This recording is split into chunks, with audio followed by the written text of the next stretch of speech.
Welcome, everyone.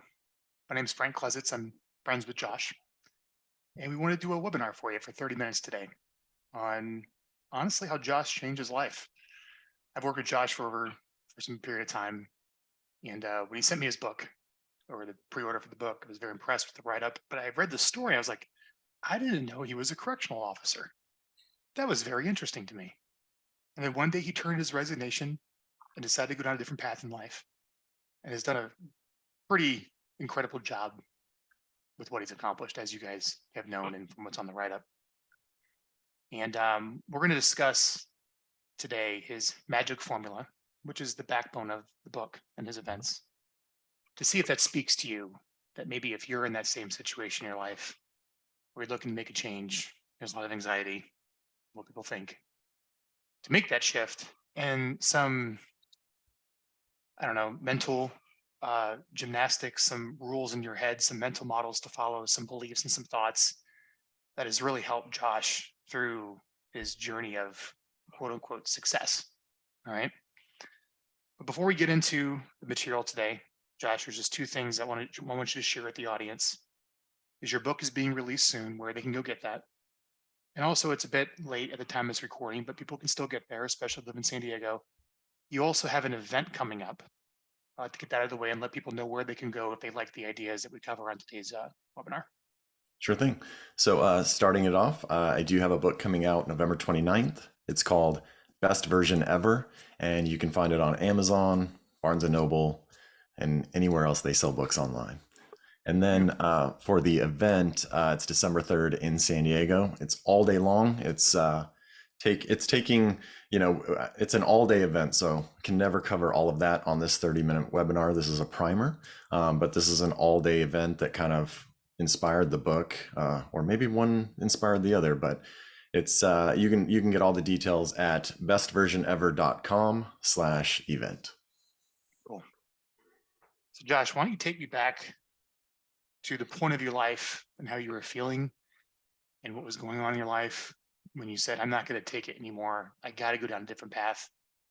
And basically, I want to hear about the decision process and the emotional state were you in when you decided to resign from your job and go do something else. Yeah. You know, they say there's two, I'm going to mess it up, but there's two important moments in your life. The two most important moments in your life, the day you're born and the day you find out why. I remember living pretty much the first 3 decades of my life, just living this life that others expected of me and not necessarily the life that I wanted to live. So, quick backstory, my son was born when I was 17. And so I quickly threw myself into the real world and did all these things that I thought I was supposed to do and that were expected of me, right? Or at least that you think society expects of you. And maybe many of you are living this life that you think others expect of you. And so, I remember waking up at age 30 and thinking, if I don't do something different, another 10 years are going to go by and they'll go by in the blink of an eye, and I'll wake up and I'll be 40 and another 10 years have gone by and I haven't done anything different. So, working in a jail and seeing human beings in cages has a tendency to make you feel like you're in jail. 12 and a half hour shifts, many days in the wintertime, I'd leave the house, the sun wouldn't be out. And then I'd leave work 12 hours later and the sun would no longer be out. Do that for 5 days in a row, switch from day shift to night shift every 3 months.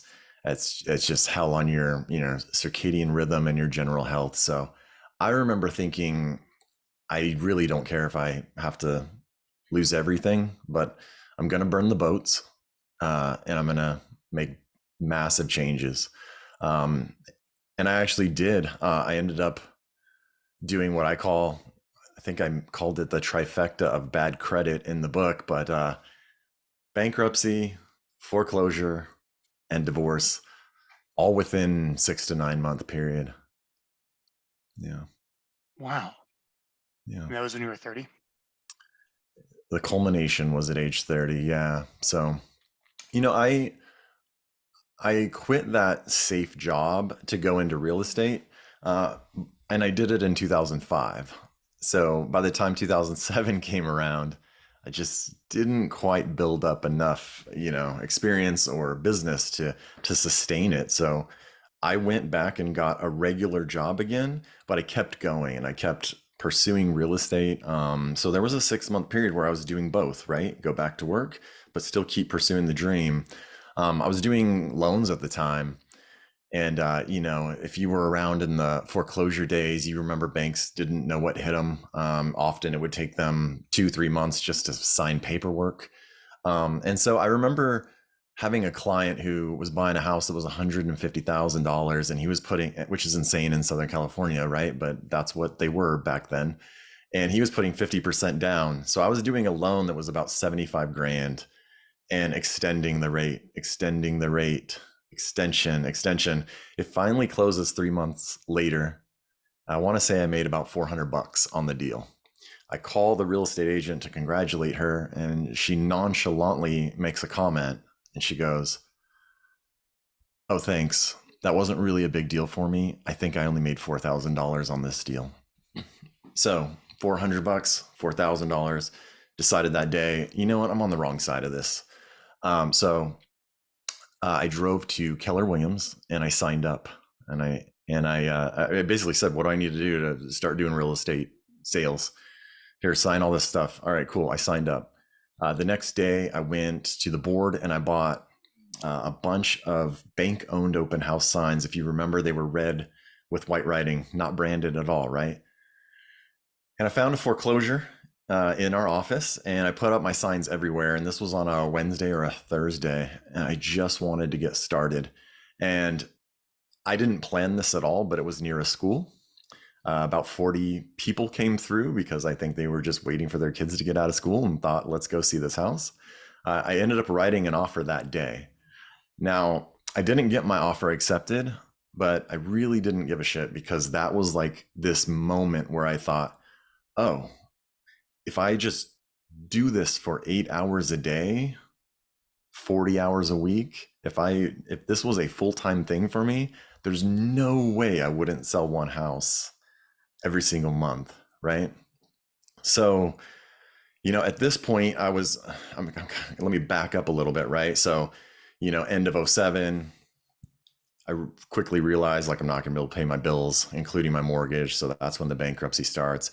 End of '07, I was right. I couldn't pay my house payment. So that's when the house went. And so fast forward into like early 2008, that's when all of this is happening, and that 12-year marriage ends all in this time. So I'm living in an apartment that's like $650 a month, and it's a 2-bedroom because I wanted each of my kids to have their own bedroom. So I just slept on the couch when I had them 50% of the time. So I mean, dude, I remember. So then I do this whole Keller Williams thing, real estate thing. I'm at this point, I'm like a few months behind on even this rent and my car payment. And I really think the only reason I didn't get evicted is because my landlord was also a real estate agent going through these times. But I kept at it. I remember I call this debit card roulette in the book, but I had $60 left in my account. And I needed to show houses because I was trying to get the real estate thing up and running. So I swipe my card and I fill up my gas tank with $60 worth of gas because I had a truck. And then I put it in and I drove as fast as I could to Bank of America. And I withdrew $60 out of the account before that gasoline charge went through. I didn't care. I didn't care if it was like overdraft fees. That meant nothing at the time. Just give me the cash in hand. I'll figure it out. And so I ended up having to call my parents and just ask them for some money. And I remember them thinking like, "Oh, sure, you'll pay us back, right?" But anyway, I kept at it. I pursued it. I did open houses nonstop. Back then, Craigslist, right? I figured out that bank-owned REO agents had no desire to market their own listings whatsoever. So I put them on Craigslist, and I was getting calls like, "I want to see this house." And then the third thing I did was, at that time, rent at an apartment building was pretty much the same as a mortgage, if not more. So I just made a simple flyer with listings and what the monthly payment would be. Who cares about the rest, right? It's like here's a picture of a house. This is how many bedrooms it has, and this is the square Transparent. footage, and this is what your payment will be. And so, those three things, just within, I would say, 3-4 months, I finally caught up on everything. And then fast forward to Mother's Day of the next year, I was able to give my mom a check for all the money that I'd borrowed. So What did you listen to and read to get through that period of your life? it started with Tony Robbins' Awaken the Giant Within. I don't know how I stumbled upon that audiobook, but that was a really good one. And really it was just mindset, right? Of just having, this was my first venture into a sales job where I could control my time, and my income wasn't capped, right? I always tell everyone, it's like, if you want to make more money, you got to ditch the hourly job, because the most you'll ever make in your life is, well, there's 24 hours in a day. So multiply that by your hourly rate. That's the most you'll ever be able to make. So I was excited to be in a sales job, and see that, oh, I just need to put in more time. Hours matter way more than talent. So Hours matter way more than talent. that's from the book. Expand Hours on that. matter more than talent. Yeah. Expand So on that. okay, yeah, no, great question. So I started learning how to play the drums a few years back, and I think a lot of people will take something like drums and say, "Oh, you either have it or you don't. You're either a coordinated person or you're just completely uncoordinated." And one of the things I learned from deciding, so I decided to play the drums, and I decided not to give up this time, right? Because there's been many times where in my past, in my youth, I picked up a guitar and learned just enough chords to play some campfire songs, right? So I decided, okay, I know the 10,000 hour rule is anecdotal, right? There's this whole saying that it takes 10,000 hours to be an expert in something. It's largely anecdotal, but I think at the same time we can all agree that 10,000 hours is a shit ton of hours. So maybe you're not expert level, but you're going to be really, really good at it. So I decided that I was going to put in 1,000 hours every year in learning drums, and I was never going to not do that, no matter how bad it got. So I'm 6 years in, and I've logged about 6,000 hours. And so what I've learned through that whole process is that I was horrible when I started, and it was just putting in the hours that I think the hours, if you see someone that's way better at something than you, chances are they've just put in more hours than you have at something. If you want to get better at something, log more hours. Dogs barking upstairs. Awesome.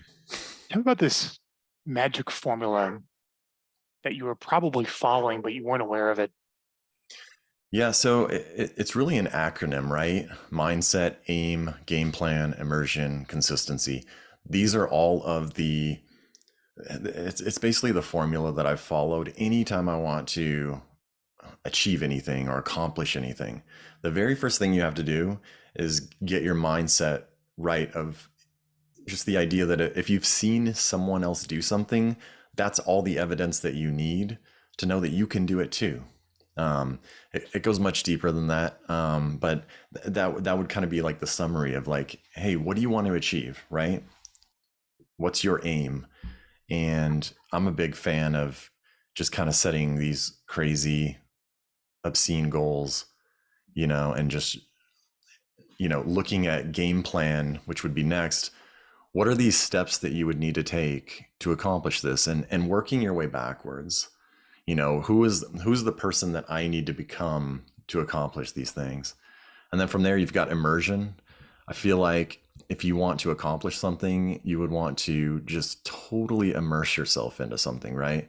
You can learn Spanish from reading a book, or you can learn Spanish from moving to Mexico or a Spanish speaking country, right? One of those is going to be way better than the other and way more effective than the other. the whole immersion idea. When I wanted to learn drums, I immersed myself into the whole thing. I joined a band. I took lessons. I went to a camp in Ireland and another one in Canada, and I read product reviews and I hired a coach and hired a mentor. So that's the whole like immersion part of it. And then consistency is just building the habits, right? How do you build the habits? How do you take that first action and just, you know, building upon that? And then the final chapter in the book is becoming. And the whole idea there is once you've become, you're always your best version ever. Once you've reached a certain point, the way that you continue to grow and improve is to help others become their best version ever. And that can be done through mentoring, giving back, you know. Where did you find your motivation for all this, especially when you're sitting in a $650 apartment broke with two kids and not knowing how you're going to 60 bucks to your name? If you could dive really deep, where did that motivation come from to just put one foot in front of the other every day and not just go the other direction? I mean, so I realized at 30, I wasn't living the life that I wanted to, and I was living a life that others expected of me. And that took me down, the personal development rabbit hole that we've Well, probably, Josh, what was the life others expected of you? I felt like, I feel like having a child at age 17, I felt like I was expected to get married. I felt like I was expected to just get a full-time job to provide. I felt like I was expected the next step would be, oh, you go rent an apartment, or maybe the next step after that is it's time to buy a house, and the next step is, oh, you just get credit cards, right? It's like this pre-programmed life. And maybe I was putting those unrealistic expectations on myself, right? Maybe you're listening and the expectations, maybe it's just your own brain getting in the way, but that's how I felt. I felt like there were things I was supposed to do. And then I realized later on that, my happiness it's up to me. It's not really up to anyone else, you know. So back to that motivation.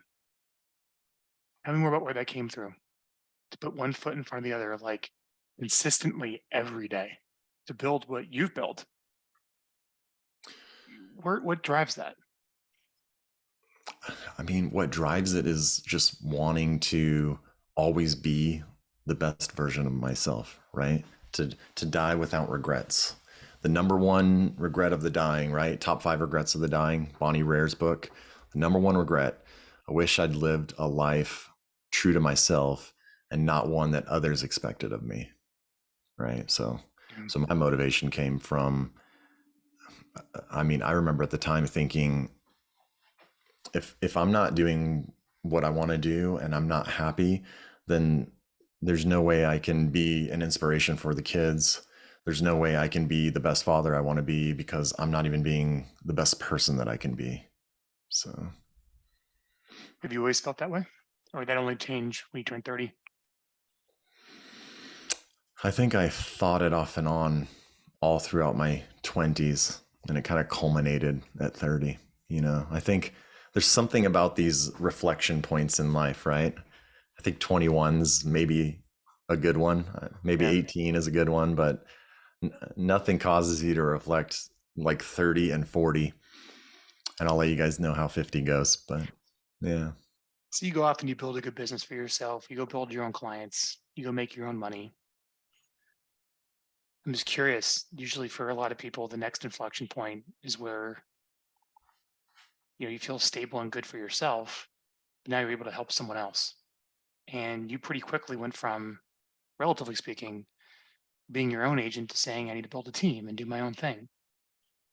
Tell me about your decision to actually hire somebody where, okay, I got myself taken care of, hopefully, but now I'm going to take care of someone else. And you started building an organization. Talk about that moment in life. Okay.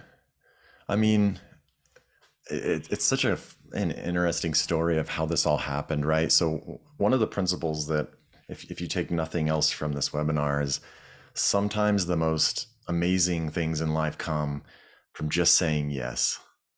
And I like to say, like, you just never know when the greatest relationship of your life is going to be in the next room that you enter. So in 2009, I had an offer on a property listed by an agent in my office. And I walked into his office and I said, "Hey, I've got an offer for your listing." And he said, "Can you email it like it says in the MLS?" And it's like, wow. So then fast forward years later, maybe 7 years, 6 years later, he texts me out of nowhere and says, "Hey, we should grab coffee sometime." And now my first thought was, no, man, we shouldn't. But for whatever reason, and I still don't know why, I thought, all right, let's see what happens. So I said, yeah, let's do this. So I meet with him, and then he just starts talking about like real estate teams and oh, hey, this might be the new thing and you should check it out. And so that just that simple conversation changed my life in a sense. I can trace that back to being the day that I thought, yeah, I'm going to start a team. And I had been flipping homes before that, so that kind of like dried out, and I was looking for the next thing. But yeah, man, How I long until, what was that, from when you started selling real estate yourself to when you actually started a team? How many years was that?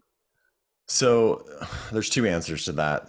A year after I started selling real estate, I got my broker's license and started a brokerage, but I really didn't put a lot of energy into it. Why did you do that? 1 year at KW, then to go start your own brokerage? What drove that? Okay, so let me segue to another story of saying yes. So I kept borrowing my manager's lockbox key because at that time, San Diego had its own credit card lockbox key that you would have to renew every 3 days by physically putting it into the computer. It was insane. And I just didn't feel like signing up for that. I'd rather just borrow one when I needed one every once in a while. So I'm borrowing his key and I get this text that says, "Do you want to work with investors in San Diego?" And again, I could have asked so many questions, right? But I said yes. And he goes, "Okay, cool. They'll be at the office Thursday." And I thought, Huh? "Oh, you're not going to be there? Okay." So I show up at the office, and these investors pitch me this idea of like, "Hey, we want to get into flipping homes, right?" And how many times have we heard that, right? We get texts all the time now.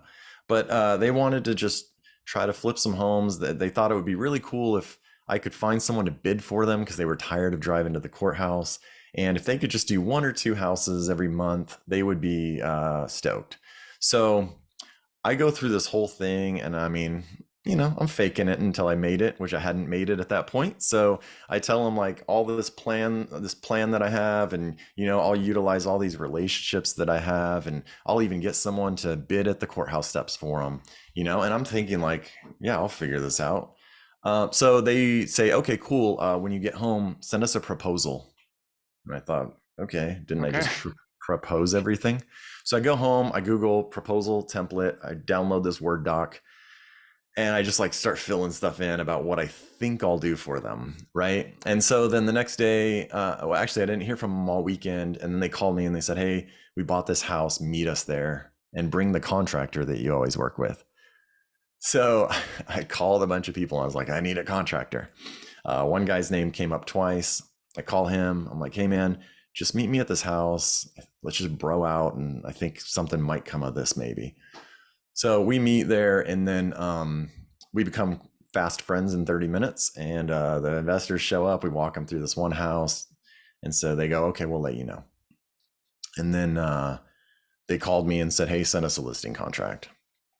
That one meeting turned into 165 sales in 1 year, and I had close to 400 sales just based on that meeting alone. I had a team of 8 people that would drive around houses every night and send us notes. I had 2 people that we had hired to bid at the auction. I had 3 assistants.